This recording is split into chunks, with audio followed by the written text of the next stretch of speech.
ਪੂਰੇ ਦਾ ਪੂਰਾ ਪੁਲ ਤਿਆਰ ਹੈ। ਸਵੇਰੇ ਮੈਂ ਅਧਿਕਾਰੀਆਂ ਨਾਲ ਗੱਲ ਕੀਤੀ, ਉਹ ਕਹਿੰਦੇ ਜੀ ਉਦਘਾਟਨ ਦੀ ਵੇਟ ਕਰ ਰਿਹਾ, ਸਿਰਫ ਪੁਲ ਕੇ ਉਦਘਾਟਨ ਦਾ ਟਾਈਮ ਜਿਹੜਾ ਸੀਐਮ ਸਾਹਿਬ ਕੋਲੋਂ ਮੰਗਿਆ ਜਾ ਰਿਹਾ ਉਹ ਟਾਈਮ ਦੇ ਦੇਣ ਤੇ ਅੱਧੇ ਘੰਟੇ ਦੇ ਵਿੱਚ ਇਹ ਰਸਤਾ ਜਿਹੜਾ ਖੋਲ ਦਿੱਤਾ ਜਾਊਗਾ।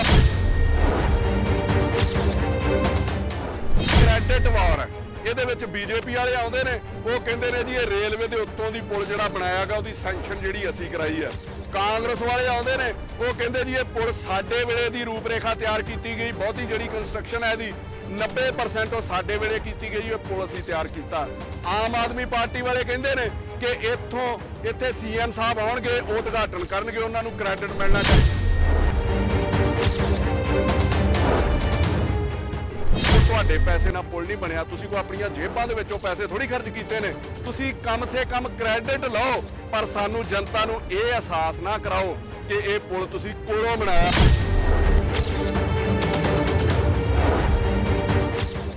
ਔਰ ਅੱਜ ਇੱਥੇ ਸਾਰੀ ਪ੍ਰੈਸ ਸੀਗੀ, ਮੈਂ ਸੀਐਮ ਸਾਹਿਬ ਨੂੰ ਫੋਨ ਕੀਤਾ ਇੱਥੇ ਉਹਨਾਂ ਸਾਰਿਆਂ ਦੇ ਸਾਹਮਣੇ, ਉਹਨਾਂ ਦੇ ਓਐਸਡੀ ਨੇ ਸਾਰ ਰਾਜਵੀਰ ਸਿੰਘ, ਮੈਂ ਉਹਨਾਂ ਨੂੰ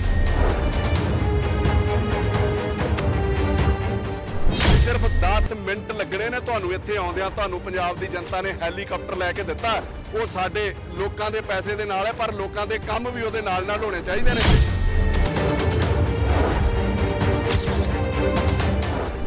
ਇੱਥੇ ਲਿਆ ਕੇ ਯੂਨੀਵਰਸਿਟੀ ਬਾਹਰ ਹੈ, ਉੱਥੇ ਆਪਣਾ ਹੈਲੀਕਾਪਟਰ ਜਿਹੜਾ ਤੁਸੀਂ ਲਾ ਲਓ, 10 ਮਿੰਟਾਂ ਦੇ ਨਾਲ ਸਾਰਾ ਸ਼ਹਿਰ ਜਿਹੜਾ ਸੌਖਾ ਹੋ ਜਾਣਾ। ਚੇਤਾਵਨੀ ਵੀ ਹੈ ਕਿ ਜੇ ਨਹੀਂ ਖੋਲਣਗੇ ਤੇ ਹਫ਼ਤੇ ਤੱਕ ਇੱਥੇ ਆਪ ਹੀ ਜਨਤਾ ਨੇ ਪੁਲ ਖੋਲ ਲੈਣਾ, ਫਿਰ ਤੁਸੀਂ ਜਿਹੜੀ ਕਾਰਵਾਈ ਕਰਨੀ ਕਰ।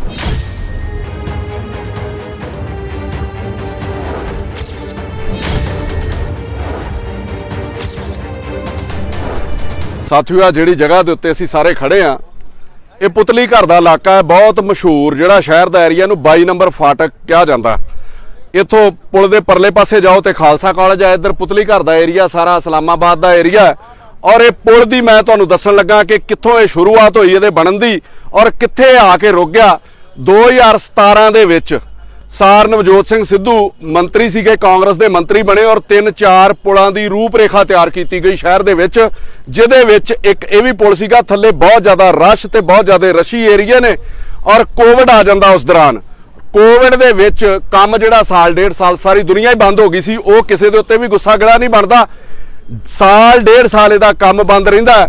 ਉਸ ਤੋਂ ਬਾਅਦ ਇਹਨੂੰ ਬਹੁਤ ਸਪੀਡ ਦੇ ਨਾਲ ਸਾਡੇ ਡੀਸੀ ਆਉਂਦੇ ਨੇ ਇੱਥੇ, ਹਰਪ੍ਰੀਤ ਸੂਦਨ, ਉਹ ਕੰਮ ਸ਼ੁਰੂ ਕਰਾਉਂਦੇ ਨੇ 2-3 ਪੁਲਾਂ ਦਾ। ਵੱਲਾ ਫਾਟਕ ਜਿਹੜਾ ਉਹ ਸ਼ੁਰੂ ਹੋ ਚੁੱਕਾ, ਜਿਹਦੀ ਨਾਲ ਹੀ ਉਦੋਂ ਰੂਪਰੇਖਾ ਤਿਆਰ ਕੀਤੀ ਗਈ ਸੀ। ਔਰ ਦੱਸਣਾ ਚਾਹੁੰਦਾ ਮੈਂ ਇਹਦੇ ਫਾਇਦੇ ਕੀ ਨੇ ਔਰ ਇਹ ਅੱਜ ਤੱਕ ਚਾਲੂ ਨਹੀਂ ਹੋਇਆ ਤੇ ਇਹਦੇ ਨੁਕਸਾਨ ਕੀ ਨੇ।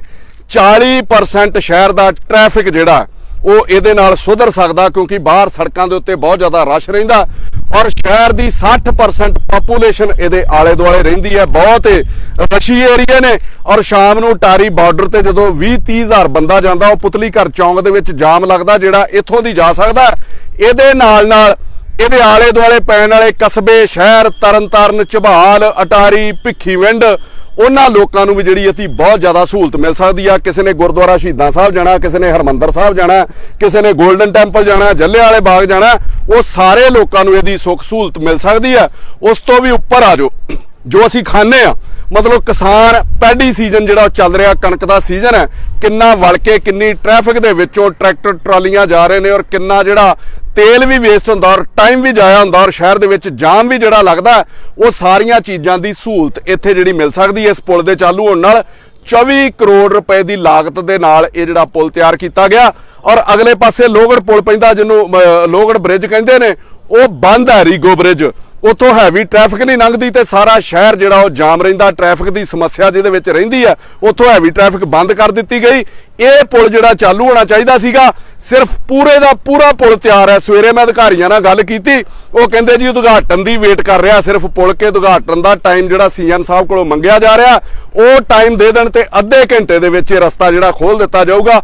ਹੁਣ ਇਹ ਰੋਕਿਆ ਕਿਉਂ ਗਿਆ? ਜਿਹੜੀ ਚੀਜ਼ ਮੈਂ ਤੁਹਾਡੇ ਧਿਆਨ 'ਚ ਲਿਆਉਣਾ ਚਾਹੁੰਦਾ, ਇਹ ਕ੍ਰੈਡਿਟ ਵਾਰ ਹੈ।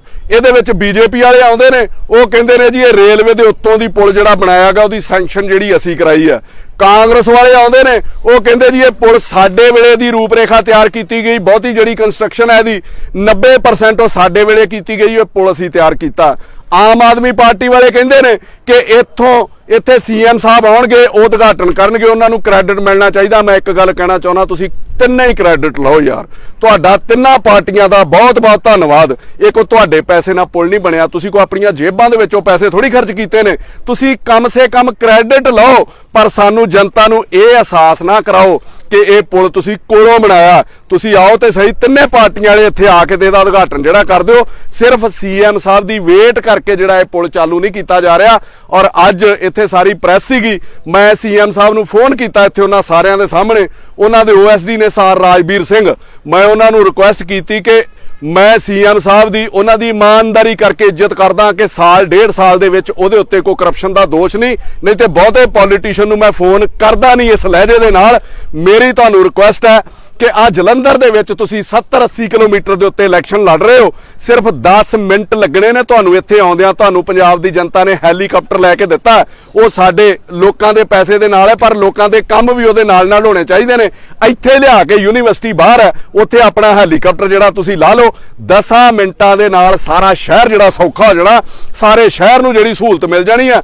ਔਰ ਉਹਨਾਂ ਨੇ ਮੈਨੂੰ ਸ਼ੋਰ ਕੀਤਾ ਕਿ ਬਿਲਕੁਲ 1-2 ਦਿਨਾਂ ਦੇ ਵਿੱਚ ਇਹਨੂੰ ਜਿਹੜਾ ਚਾਲੂ ਕੀਤਾ ਜਾਊਗਾ। ਫਿਰ ਮੈਂ ਉਹਨਾਂ ਨੂੰ ਇਹ ਵੀ ਕਿਹਾ, ਨਹੀਂ ਕਰੋਗੇ ਤੇ ਇੱਥੇ ਜਨਤਾ ਨੂੰ ਕਹਿ ਦਿੱਤਾ ਜਾਊਗਾ ਕਿ ਪੁਲ ਆਪਣੇ ਆਪ ਹੀ ਚਾਲੂ ਕਰ ਲਿਆ ਜਾਵੇ। ਕਿੱਡੀ ਕੁ ਵੱਡੀ ਰੋਕ ਹੈ, ਫਿਰ ਜਨਤਾ ਦੇ ਉੱਤੇ ਤੁਸੀਂ ਪਰਚੇ ਦਿੰਦੇ ਫਿਰੋਗੇ। ਸਾਡਾ ਕੰਮ ਕ੍ਰੈਡਿਟ ਲੈਣਾ ਨਹੀਂ, ਮੈਂ ਮਤਲਬ ਰਿਕੁਐਸਟ ਕੀਤੀ ਹੈ ਸੀਐਮ ਨੂੰ ਕਿ ਇੱਥੇ ਆਓ। ਔਰ ਦੂਜੀ ਚੀਜ਼ ਜਿਹੜੀ ਮੇਰੇ ਇੱਥੇ ਸਾਹਮਣੇ ਆਈ ਹੈ ਕਿ ਸੀਐਮ ਸਾਹਿਬ ਦਾ ਇੱਥੇ ਆਉਣਾ ਜ਼ਰੂਰੀ ਕਿਉਂ ਹੋ ਗਿਆ ਹੁਣ, ਕਿ ਤੁਸੀਂ ਦੇਖੋ ਇਹ ਪੁਲ ਦੀ ਲੈਂਥ, ਔਰ ਸਾਹਮਣੇ ਪਾਸੇ ਪੁਲ ਹੈ, ਇੱਥੋਂ ਪੁਲ ਉਤਰਦਾ 100 ਫੁੱਟ ਥੱਲੇ ਜਾਓ ਤੇ ਫਿਰ ਚੜ ਜਾਓ, ਜਿੱਦਾਂ ਦਰਿਆਵਾਂ 'ਚ ਚੋਹ ਹੁੰਦੇ ਨੇ, ਥੱਲਿਓਂ ਦੀ ਜਾਂਦੇ ਹੋ ਤੇ ਉੱਤੇ ਚੜ ਜਾਂਦੇ ਹੋ।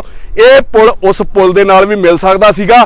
ਕਿਹੜੇ ਬੇਵਕੂਫਾਂ ਨੇ ਇਹਦੀ ਡਰਾਇੰਗ ਬਣਾਈ ਹੈ, ਕਿਹੜੇ ਆਰਕੀਟੈਕਟ ਇਹਦੇ ਉੱਤੇ ਕੀਤੇ ਗਏ, ਕਾਰਨ ਕੀ ਜੋ ਲੋਕਾਂ ਨੇ ਮੈਨੂੰ ਦੱਸਿਆ, ਜਨਤਾ ਤੁਹਾਡੇ ਸਾਹਮਣੇ, ਇਹਨਾਂ ਦੀ ਸਾਰੇ ਪ੍ਰੈਸ ਵਾਲਿਆਂ ਨੇ ਬਾਈਟ ਕੀਤੀ ਆ ਕਿ ਵੱਡੇ ਵਪਾਰੀਆਂ ਦੇ ਘਰਾਣੇ ਨੇ ਇੱਥੇ ਕਾਰੋਬਾਰ ਚੱਲਦੇ ਨੇ, ਉਹਨਾਂ ਦੀਆਂ ਦੁਕਾਨਾਂ ਤੇ ਕੁਝ ਜਿਹੜੇ ਕਾਰੋਬਾਰੀ ਅਦਾਰੇ ਚੱਲ ਰਹੇ ਨੇ, ਉਹ ਰਿਸ਼ਤੇਦਾਰ ਨੇ ਐਮਐਲਏ ਮੰਤਰੀਆਂ ਦੇ। ਪੁਲ ਦੀ ਲੈਂਥ ਹੀ ਘਟਾ ਦਿੱਤੀ ਗਈ। ਮੈਂ ਚੈਲੰਜ ਕੀਤਾ ਤੇ ਮੈਂ ਚੈਲੰਜ ਕਰਦਾ ਇਹਦੇ ਰਾਹੀਂ ਕਿ ਜੇ ਪੁਲ ਦੀ ਡਰਾਇੰਗ ਇਥੋਂ ਨਾ ਘਟਾਈ ਹੋਵੇ, ਇਹਦੀ ਲੈਂਥ ਨਾ ਘਟਾਈ ਹੋਵੇ, ਇਸੇ ਪੁਲ ਤੇ ਖਲੋ ਕੇ ਮੈਂ ਉਹਨਾਂ ਪੋਲੀਟੀਸ਼ੀਅਨ ਕੋਲੋਂ ਮਾਫੀ ਮੰਗੂਗਾ। ਇਹਦੀ ਜਾਂਚ ਕਰਨੀ ਸੀਐਮ ਦਾ ਜਿਹੜਾ ਫਰਜ਼ ਬਣਦਾ, ਉਹ ਖੁਦ ਇੱਥੇ ਆ ਕੇ ਇਨਵੈਸਟੀਗੇਸ਼ਨ ਕਰਨ ਔਰ ਇਹਦੀ ਜਾਂਚ ਜਿਹੜੀ ਵਿਜੀਲੈਂਸ ਨੂੰ ਦੇ ਕੇ ਜਾਣ ਕਿ ਆਮ ਲੋਕਾਂ ਦੇ ਹਿੱਤਾਂ ਨੂੰ ਦਰਕਿਨਾਰ ਕਰਕੇ ਕਿਵੇਂ ਆਪਣੇ ਰਿਸ਼ਤੇਦਾਰਾਂ ਤੇ ਵੱਡੇ ਘਰਾਣਿਆਂ ਨੂੰ ਫਾਇਦਾ ਪਹੁੰਚਾਉਣ ਲਈ ਇਹਦੀ ਲੈਂਥ ਘਟਾ ਦਿੱਤੀ ਗਈ। ਪ੍ਰਾਈਵੇਟ ਜਿਹੜੇ ਪੋਲੀਟੀਸ਼ੀਅਨ ਤੇ ਪ੍ਰਾਈਵੇਟ ਅਦਾਰੇ ਨੇ, ਇਹ ਮਾਫੀਆ ਬਣ ਕੇ ਕਿਵੇਂ ਕੰਮ ਕਰਦੇ ਰਹੇ ਨੇ, ਇਹ ਸਾਰਾ ਕੁਝ ਜਾਂਚ ਦਾ ਵਿਸ਼ਾ। ਇਸ ਕਰਕੇ ਸਰ ਭਗਵੰਤ ਸਿੰਘ ਮਾਨ ਨੂੰ ਇੱਥੇ ਆਉਣਾ ਚਾਹੀਦਾ ਔਰ ਇੱਥੇ ਆ ਕੇ ਦਾ ਉਦਘਾਟਨ ਵੀ ਕਰਕੇ ਜਾਣ ਔਰ ਇਹਦੀ ਵਿਜੀਲੈਂਸ ਜਾਂਚ ਵੀ ਬਿਠਾ ਕੇ ਜਾਣ। ਉਹਦੇ ਬਾਰੇ ਮੈਂ ਉਹਨਾਂ ਨੂੰ ਫੋਨ ਦੇ ਉੱਤੇ ਬੇਨਤੀ ਕੀਤੀ ਹੈ ਔਰ ਮੈਂ ਆਸ ਕਰਦਾ ਕਿ ਇੱਕ ਜੈਨੂਅਨ ਜੀ ਬੇਨਤੀ ਸੀਗੀ ਜਿਹੜੀ ਉਹਨਾਂ ਨੂੰ ਮੈਂ ਕੀਤੀ ਹੈ। ਬਾਰ-ਬਾਰ ਇੱਥੇ ਲੋਕ ਆ ਰਹੇ ਆ, ਪੋਲੀਟੀਸ਼ੀਅਨ ਆ ਕੇ ਆਸ਼ਵਾਸਨ ਦੇ ਰਹੇ ਆ, ਚੇਅਰਮੈਨ ਵੀ ਆਉਂਦੇ ਆ ਕਿ 2 ਦਿਨਾਂ ਦੇ ਵਿੱਚ ਇਸ ਮਹੀਨੇ ਦੇ ਐਂਡ ਤੱਕ ਪੁਲ ਜਿਹੜਾ ਚਾਲੂ ਕਰ ਦਿੱਤਾ ਜਾਊਗਾ। ਇਸ ਮਹੀਨੇ ਦੇ ਐਂਡ ਦੇ ਵਿੱਚ ਹੁਣ ਗੋਡੇ ਰਹਿ ਗਏ, ਅੱਜ 29 ਤਰੀਕ ਹੈ ਯਾਰ, ਕੱਲ 30 ਤੇ 31 ਆ। ਸੋ ਮੇਰੀ ਬੇਨਤੀ ਹੈ ਸੀਐਮ ਸਾਹਿਬ ਨੂੰ ਕਿ ਜਾਂ ਤੇ ਡੀਸੀ ਸਾਹਿਬ ਨੂੰ ਆਪਦੇ ਚੇਅਰਮੈਨ ਨੂੰ ਡਾਇਰੈਕਸ਼ਨ ਦੇਣ, ਇਹਦਾ ਵਰਚੁਅਲੀ ਕੋਈ ਵੀਡੀਓ ਕਾਨਫਰੰਸਿੰਗ ਲਈ ਉਦਘਾਟਨ ਕਰ ਲੈਣ, ਇੱਥੇ ਲੋਕ ਇਕੱਠੇ ਹੋ ਜਾਣਗੇ ਉਹਨਾਂ ਨੂੰ ਸੁਣ ਲਈ, ਜਾਂ 15 ਮਿੰਟ ਦਾ ਰਸਤਾ ਉਹਨਾਂ ਕੋਲ, ਇੱਥੇ ਆ ਕੇ ਇਸ ਪੁਲ ਨੂੰ ਚਾਲੂ ਕਰਾਇਆ ਜਾਵੇ ਔਰ ਸ਼ਹਿਰ ਦੇ ਲੋਕਾਂ ਨੂੰ ਮਤਲਬ ਨਿਜਾਤ ਦਿੱਤੀ ਜਾਵੇ ਇਸ ਟ੍ਰੈਫਿਕ ਦੇ ਉੱਤੋਂ ਔਰ ਲੋਕਾਂ ਨੂੰ ਜਿਹੜੀ ਸੁੱਖ ਸਹੂਲਤ ਬਣਦੀ ਦਿੱਤੀ ਜਾਵੇ। ਇੱਕ ਚੀਜ਼ ਮੈਂ ਉਹਨਾਂ ਦੇ ਧਿਆਨ 'ਚ ਹੋਰ ਲਿਆਉਣਾ ਚਾਹੁੰਦਾ ਇਸ ਵੀਡੀਓ ਦੇ ਰਾਹੀਂ ਕਿ ਪਿੱਛੇ ਜੇ 3 ਬੱਚੇ ਜਿਹੜੇ ਉਹ ਸੜ ਕੇ ਇੱਥੇ ਮਰ ਗਏ ਸੀਗੇ, 3 ਪਰਿਵਾਰ ਦੇ ਜੀ, ਉੱਥੇ ਫਾਇਰ ਬ੍ਰਿਗੇਡ ਦੀ ਗੱਡੀ ਨਹੀਂ ਸੀ ਪਹੁੰਚ ਸਕੀ ਇਸ ਪੁਲ ਦੇ ਕਰਕੇ, ਥੱਲੇ ਰਸਤੇ ਜਿਹੜੇ ਟਾਈਟ ਕਰ ਦਿੱਤੇ ਗਏ। ਇਹ ਸਾਰਾ ਇਨਵੈਸਟੀਗੇਸ਼ਨ ਦਾ ਵਿਸ਼ਾ ਹੈ। ਜੋ 3 ਬੰਦੇ ਮਰ ਗਏ ਨੇ ਤੇ ਕਮ ਸੇ ਕਮ ਅੱਗੋਂ ਮਰਨ ਵਾਲੇ ਤੇ ਅਸੀਂ ਬਚਾ ਲਈਏ ਨਾ। ਸੋ ਇਸ ਕਰਕੇ ਮੇਰਾ ਇੱਥੇ ਅੱਜ ਆਉਣ ਦਾ ਮਕਸਦ ਸੀਗਾ ਔਰ ਮੈਂ ਸਰਕਾਰ ਨੂੰ ਬੇਨਤੀ ਵੀ ਕੀਤੀ ਹੈ ਔਰ ਇਹ ਚੇਤਾਵਨੀ ਵੀ ਹੈ ਕਿ ਜੇ ਨਹੀਂ ਖੋਲਣਗੇ ਤੇ ਹਫ਼ਤੇ ਤੱਕ ਇੱਥੇ ਆਪ ਹੀ ਜਨਤਾ ਨੇ ਪੁਲ ਖੋਲ ਲੈਣਾ, ਫਿਰ ਤੁਸੀਂ ਜਿਹੜੀ ਕਾਰਵਾਈ ਕਰਨੀ ਕਰ ਦਿਓ।